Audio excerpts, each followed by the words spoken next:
Yo quiero arrancar por algo que pasó ayer, pero no se le dio mucha bola en los medios porque habla de los medios.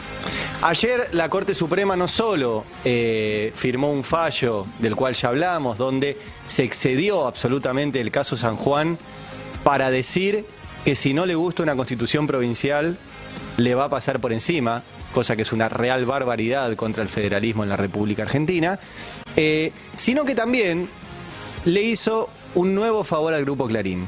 Y eso es lo que obviamente no tuvo prensa, excepto en la nota que publicamos en el Destape. ¿Qué hizo ayer la Corte Suprema? Bueno, volvió a favorecer al Grupo Clarín, prorrogando la posibilidad de que cobre lo que se le cante por el servicio de internet, Fibertel, de cable, cablevisión y de teléfono celular personal. O sea que si vos tenés Fibertel, cablevisión o personal, el Grupo Clarín te está cobrando lo que se le canta por afuera de lo que dice la ley. ¿Por qué? Porque en el 2020 el presidente Alberto Fernández firmó un decreto, que es el decreto 690, que establece que las telecomunicaciones son un servicio público esencial y en competencia, y eso significa que el Estado es el que regula las tarifas. ¿Qué hizo Clarín? Judicializó ese decreto. ¿Y qué logró? Medidas cautelares que llevan más de 2 años, por las cuales no cumple con ese decreto, por lo tanto te cobra lo que quiere. ¿Y qué significa eso? En primera instancia, mucha plata. Mucha plata. Yo revisé los balances del Grupo Clarín desde que no cumple este decreto, que es enero del 2021, hasta hoy, y Clarín repartió entre sus accionistas ganancias por casi 1.300 millones de dólares, no de pesos, de dólares. Casi 1.300 millones de dólares de reparto de ganancia desde que no cumple con un decreto presidencial que establece nada más y nada menos que las telecomunicaciones son un derecho humano básico.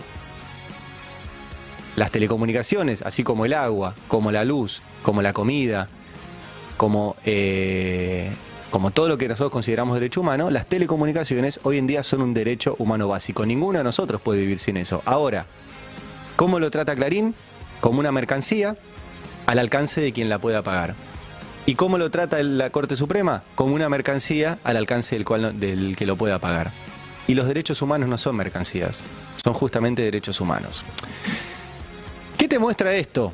Y que la Corte una vez más favorezca al Grupo Clarín. Que tenemos un Estado dentro del Estado. Ayer la Corte, y vuelvo al otro fallo, al fallo donde se metió con las elecciones en la provincia de San Juan, pero para hablar de elecciones en otras provincias y puntualmente de lo que va a pasar en Formosa y lo que va a pasar en la provincia de Buenos Aires, la Corte habló mucho de la República y el republicanismo. Hay que remontarse un poquito hacia atrás y acordarse que el origen de las repúblicas fue justamente una revolución frente a los poderes absolutos monárquicos. ¿Y qué se hizo? Como había un poder absoluto que decidía todo, era ejecutivo, legislativo y judicial, el rey, se dividió ese poder. Así nacieron las repúblicas. ¿Y qué se hizo? Se partió ese poder en 3. Como ustedes conocen, el poder ejecutivo, el poder legislativo y el poder judicial. Para que no estuviera concentrado. Ahora, la lógica de todo eso era que el poder lo tenía el Estado. El rey, que era el Estado, y encima era el enviado de Dios, en muchas oportunidades era nombrado por el enviado de Dios, concentraba todo el poder. No existían en ese momento corporaciones económicas, grandes empresas, grupos financieros internacionales, no existía todo eso. Ni siquiera los bancos con el poder que tenemos ahora. Ahora, la historia cambió. Y ese Estado que partió su poder en 3, mientras tanto vio crecer un poder enorme del otro lado y por fuera del Estado, que es el poder económico y que es el poder de las corporaciones económicas, cuyas decisiones impactan en la vida de millones y millones de personas, pero cuando esas millones y millones de personas quieren enojarse por esas decisiones, no se enojan con las corporaciones económicas, se enojan con el Estado. Es lo que se llama la insatisfacción democrática, porque millones de personas votan a sus presidentes, votan a sus legisladores, y esos presidentes y legisladores no tienen herramientas frente a otro poder que nadie vota, que es el poder económico. Pero además de todo eso, hubo un capítulo que siguió, que es que ese poder económico fuera del Estado y que creció mucho más que el poder estatal, cooptó además un poder estatal. que es el Poder Judicial.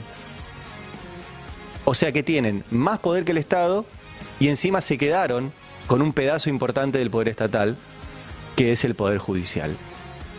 Y ese poder económico que en la Argentina está representado como vocero por Clarín, porque Clarín es en sí misma una de las principales empresas de la Argentina y es además la vocera de las principales empresas de la Argentina, logró ayer dos cosas.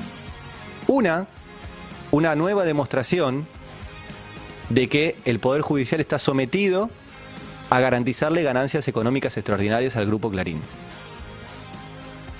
Y el otro es que la Corte vuelva a meterse en un lugar que no se tiene que meter, que es el lugar que deja vacante la dirigencia política.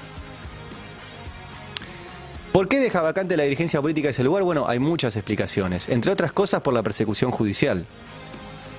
Porque en la Argentina, la persona que junta la mayor cantidad de votos es la persona que le puso, como ella misma dijo, carita fea a ese poder económico para discutirle qué porción de la renta nos quedamos los trabajadores y qué porción de la renta se quedan las empresas.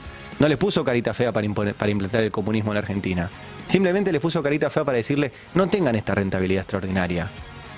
Tengan rentabilidad, ganen dinero, sigan teniendo sus empresas, pero los trabajadores tienen que tener un salario digno y que les alcance cada vez para más. Bueno, esa persona está proscripta por este Poder Judicial, cooptado por el poder empresarial. Todo está relacionado. Por eso vivimos en una república de Clarín.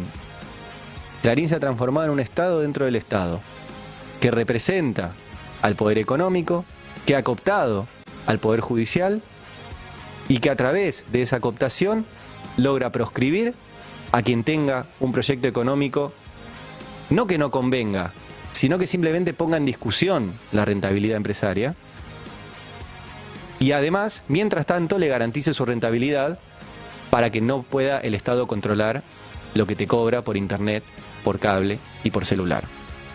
Eso es lo que pasó ayer en la República de Clarín, con la Corte Suprema absolutamente cooptada por el poder económico.